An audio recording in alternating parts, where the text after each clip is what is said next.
Hi guys, welcome back to SwitchUp. We've got another review here from the one and only Jace Glover, and it's of the game Road To Ballhalla, thanks to the developers for the review copy. So start with the base of the classic NES game Marble Madness, evenly cover with a layer of Tron, sprinkle on top a handful of Pacman, and cook at 360 degrees for an hour. Serve up with a side of puns, and you've got Road To Ballhalla. Does this marble roller do enough to enter Thor's hallowed halls? Or is this one a one-way trip to hell? Let's find out.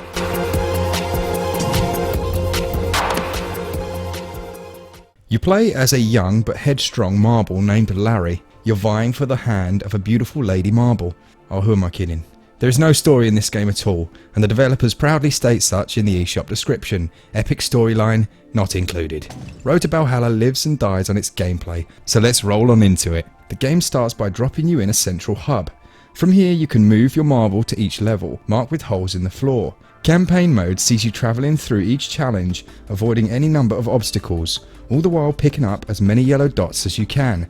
Make it to the end and you'll be rewarded with up to 8 tokens, 4 by collecting all the dots, and 4 by completing the level with 5 or less respawns. Collecting enough of these tokens grants you access to the next set of trials, and unlocks ball customizations. There are only 24 main challenges making up campaign mode, but they're difficult and will test every bit of your skill and patience.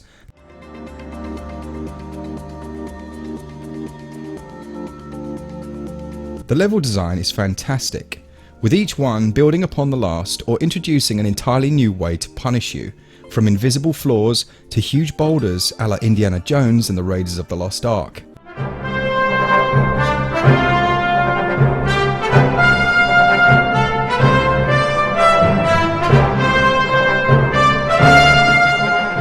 You never know what you will encounter. I take that back. There is one thing you're sure to come across, a seemingly endless supply of puns and quips meant to help or distract you. This game puts the role in troll and loves to make fun of your failures.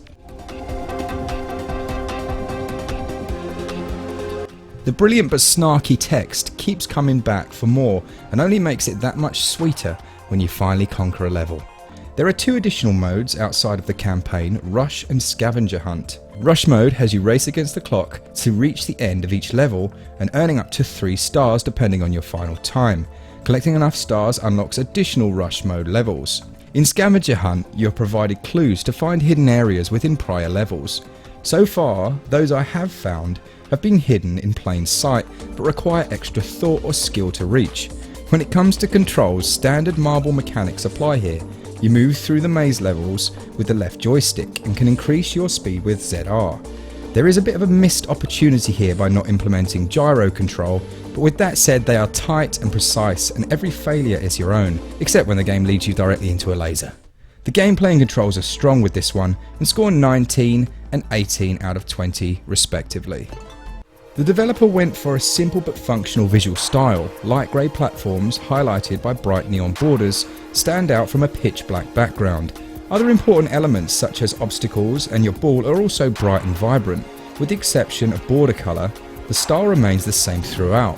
While some may argue lack of variety, I feel the visuals work really well with this type of game. The game runs beautifully in both docked and handheld modes, and I experienced 0 frame rate drops or hiccups. There were a few instances of the game hard crashing on me when playing both on the big screen and on the go, which is unfortunate. That being said, these occurrences were few and far between. Visuals and performance score 15 out of 20.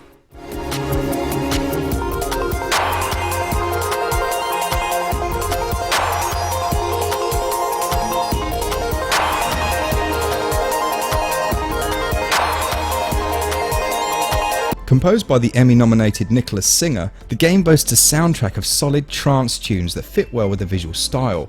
Gameplay and audio go hand in hand as the obstacles in each level are designed around the beat of each song.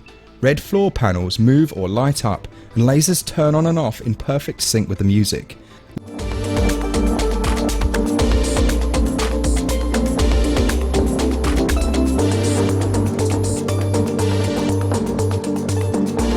Listening closely and playing to the beats is the only way to get past some of the most difficult content, and this mechanic adds a wonderful rhythm to the gameplay. My only complaint is that trance is the only genre represented throughout, and I think some variety could have really added to the enjoyment here. audio though scores 15 out of 20. Road to Ballhalla is available on every major platform, but really has a home on the Switch, where you can take it along with you and play in short bursts.